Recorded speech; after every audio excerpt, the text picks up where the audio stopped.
देखिए स्टूडेंट, पिछले वीडियो में हमने आपको chapter number 1 science and technology इसको हमने समझा दिया था। अब आज आपको चैप्टर नंबर 2 देखना है।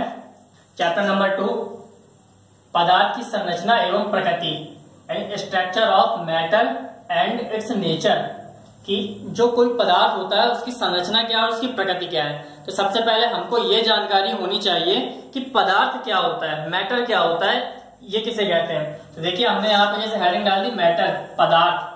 तो क्या होता है कि प्रकृति में या इस संसार में कोई भी वस्तु है जिस सामग्री से बनी होती है उसे पदार्थ या मैटर कहा जाता है। कि संसार में पाई जाने वाली कोई भी वस्तु है, जैसे आपके घरों में या आपके आसपास पहाड़ हैं, तालाब हैं, नदियां होती हैं, पेड़ पौधे होते हैं, घरों में सामान होता है, ईंट पत्थर, इसके अलावा घर में कुर्सी बेंच प्लास्टिक लोहा। तो ये सब चीजें जो होती हैं जिस सामग्री से बनी होती हैं इसे हम पदार्थ कहते हैं, मैटर कहते हैं इसको।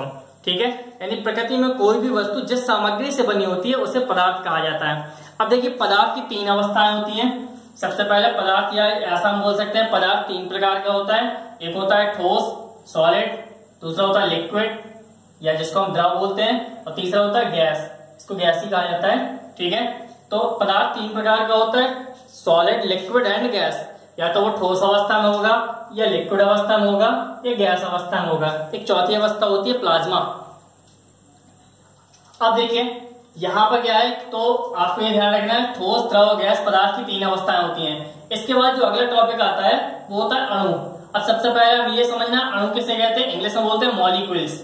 मॉलिक्यूल्स, तो देखिए पदार्थ की संरचना का वह छोटा से छोटा भाग जो स्वतंत्र अवस्था में रहता है लेकिन रासायनिक क्रिया में भाग नहीं लेता, उसे हम अणु कहते हैं। जैसे आपने देखा होगा कि घर पे आप लोग देखते होंगे कि आपके घर में आटा होता है, तो आटे को हम देखते हैं कि उसको अगर हाथ में लें छोटे छोटे से कण, एक छोटा सा कण मिल जाता है, तो वो जो एक कण होता है उसके भी कई हजार भाग होते हैं जिसको हम सूक्ष्मदर्शी के माध्यम से देखते हैं, उसे कहते हैं अणु कहते हैं, मॉलिक्यूल्स कहते हैं। यानी पदार्थ की संरचना का छोटे से छोटा भाग जो स्वतंत्र अवस्था में रहता है लेकिन रासायनिक क्रिया में भाग नहीं लेता।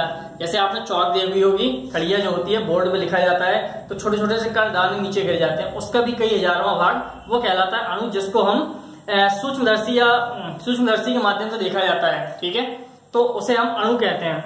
अब देखिए ये स्वतंत्र अवस्था में नहीं रहता लेकिन रासायनिक क्रिया में भाग लेता है। इसके बाद अगला टॉपिक है परमाणु, एटम।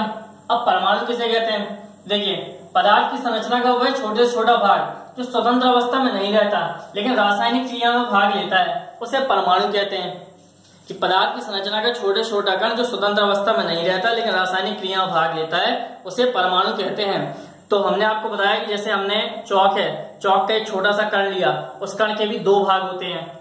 एक अणु में 2 परमाणु होते हैं, ये आपको याद रखना है। एक अणु में 2 परमाणु होते हैं, पेपर में अधिकतर पूछ लिया जाता है कि एक अणु में कितने परमाणु होते हैं, तो आपको ध्यान रखना है कि एक अणु में 2 परमाणु होते हैं।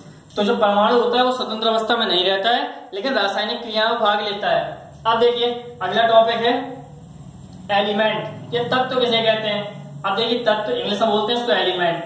तो रॉबर्ट बायल नाम के एक वैज्ञानिक थे, इन्होंने सबसे पहले तत्व शब्द का प्रयोग किया था। इन्होंने ही तत्व की खोज की 1661 ईस्वी में। रॉबर्ट बायल नाम के साइंटिस्ट थे, इन्होंने 1661 ईस्वी में सबसे पहले तत्व शब्द का प्रयोग किया, एलिमेंट शब्द का प्रयोग किया। तो देखिए अब तत्व होता क्या है ये हमें जानकारी होनी चाहिए। तो इसमें हमने बताया कि तत्व के अणु में केवल एक ही टाइप के परमाणु होते हैं। जो तत्व होता है उसमें तत्व के जो अणु होते हैं, या तत्व के अगर हम छोटे छोटे टुकड़ों में बांटें उसको, तो उसके जो जितने भी अणु होते हैं उसमें केवल एक ही प्रकार के परमाणु होते हैं, उसे हम तत्व कहते हैं। जैसे एग्जाम्पल हमने यहाँ पे लिख दिया लोहा, तांबा, सल्फर, चांदी, कार्बन। ये सब आपके घर में लोहा भी होगा, चांदी भी होगी, तांबा भी होगा। ठीक है, तो आप देखते होंगे कि ये सब शुद्ध पदार्थ होते हैं, ये सब तत्व हैं, एक ही होते हैं। कहने का मतलब है एक ही मैटर के बने होते हैं। अब इसके बाद इन तत्वों को प्रदर्शित करने के लिए एक होता है प्रतीक, जिससे हम इनको प्रदर्शित किया जाता है। देखिए प्रतीक, तो जैसे क्या होता है, लोहा होता है, लोहा को हम Fe से डिनोट करते हैं, Fe से प्रदर्शित करते हैं। यानी लोहे का लैटिन नाम जो होता है वो फेरम होता है, इसलिए Fe से डिनोट किया जाता है। तांबा का लैटिन नाम जो होता है वो क्यूप्रम होता है, इसलिए तांबा को Cu से डिनोट किया जाता है। ठीक है, कॉपर इसको इंग्लिश में बोला जाता है। सल्फर को S से डिनोट किया जाता है। चांदी का लैटिन नाम अर्जेंटम होता है, इसलिए इसको Ag से डिनोट किया जाता है। और कार्बन को डिनोट किया जाता है C से। तो इसी प्रकार से प्रकृति में लगभग 108 तत्व या 111 तत्वों की खोज लगभग हो चुकी है। तो इनको भी 108 तत्वों की खोज हो गई है या 111 तत्वों की खोज हो गई है, तो इनको भी कोई ना कोई सिंबल दिया गया, प्रतीक दिया गया, इनको परमाणु क्रमांक दिया गया, क्रम से रूप में रखा गया। ठीक है, तो वो हमने आपको मतलब लिखा दिया था, आप अपनी कॉपी से याद कर लीजिएगा। अब देखिए इसके बाद ये हो गए तत्व के बाद अगला आता है टॉपिक यौगिक, जिसको हम इंग्लिश में बोलते हैं कंपाउंड्स। अब देखिए कंपाउंड क्या होता है, यौगिक क्या होता है। तो दो या दो से अधिक परमाणु को जब निश्चित अनुपात में मिलाया जाता है तो उसे हम यौगिक कहते हैं, कि दो से अधिक परमाणु।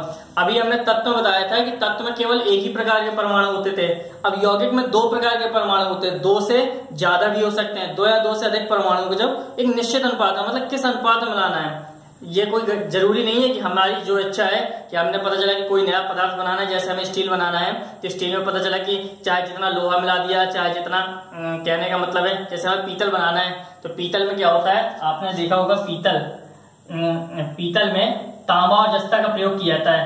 तांबा और जस्ता इन दोनों के प्रयोग से पीतल बनता है। तो अब ये कोई गारंटी नहीं है कि हमारे ऊपर ये कोई इच्छा नहीं है कि चाहे जितना तांबा मिला दो चाहे जितना जस्ता मिला दो, इनका भी एक निश्चित अनुपात है कि इतना तांबा और इतना जस्ता मिलाना पड़ेगा तभी पीतल बनेगा, नहीं तो पीतल नहीं बनेगा।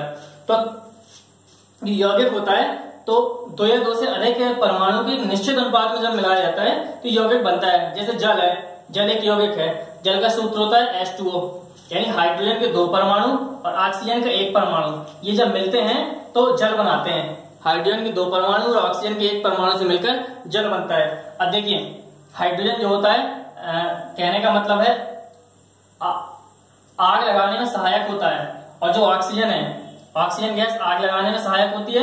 हाइड्रोजन जो है वो स्वयं जलता है और ये दोनों मिलकर आग को बुझा देते हैं। जो हाइड्रोजन है वो स्वयं जलता है और ऑक्सीजन जो है वो आग लगाने में सहायक होती है, और जब ये दोनों मिल जाते हैं तो जल बना लेते हैं जो आग बुझाने का काम करते हैं।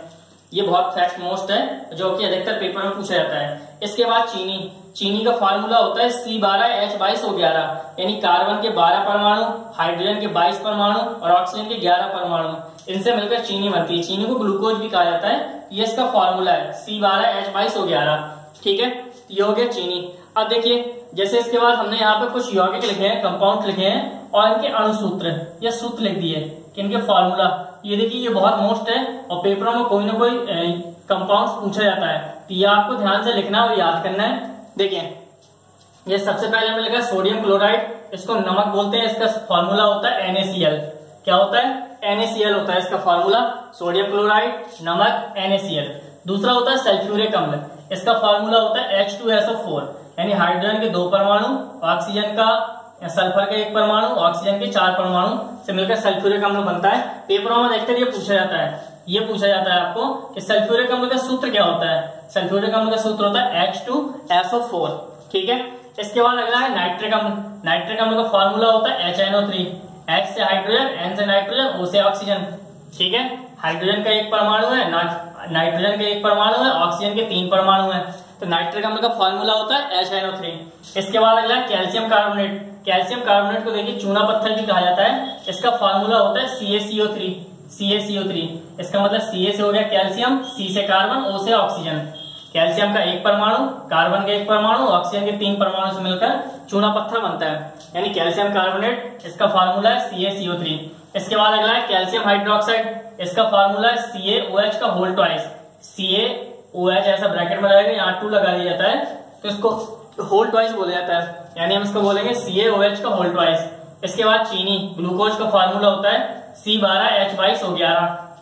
इसके बाद पोटेशियम परमैंगनेट, जिसको लाल दवा के नाम से जाना जाता है, मेडिकल में मिल जाती है बाजार में लाल दवा, ये बच्चों को लगाई जाती है। बच्चों को, जो छोटे बच्चे होते हैं उनकी मालिश की जाती है लाल तेल से, डाबर लाल तेल जो आता है उसी को ही लाल दवा कहा जाता है। देखिए इसका फार्मूला होता है KMNO4, मतलब जो लाल दवा होती है वो जो बच्चों का तेल आता है वो इस लाल दवा से मिलकर बनता है। ठीक है, इससे मिलाने से बनता है। तो लाल दवा पोटेशियम परमैंगनेट, इसका फार्मूला होता है KMNO4। इसके बाद अगला है सोडियम कार्बोनेट। सोडियम कार्बोनेट का फार्मूला Na2CO3। इसको हम पढ़ेंगे Na2CO3। Na का मतलब सोडियम, C से कार्बन, O से ऑक्सीजन। तो सोडियम के 2 अणु है, कार्बन का 1, ऑक्सीजन के 3, यानी सोडियम कार्बोनेट का फार्मूला होता है Na2CO3। इसके बाद सोडियम बाइकार्बोनेट, इसका फार्मूला है NaHCO3। यहाँ पर हाइड्रोजन और लग जाता है NaHCO3। Na से सोडियम हो गया, H से हाइड्रोजन, C से कार्बन, O से ऑक्सीजन, 4 तत्व यहाँ पर। पेपर में ये भी कभी कभी पूछ लिया जाता है, जैसे उन्होंने सूत्र लिख दिया कि सोडियम बाइकार्बोनेट, और उन्होंने पूछ दिया कि इसमें कितने तत्व हैं, तो आपको बताना पड़ेगा कि सोडियम यानी एक तत्व ये, हाइड्रोजन दूसरे तत्व ये, कार्बन तीसरे तत्व ये, ऑक्सीजन 4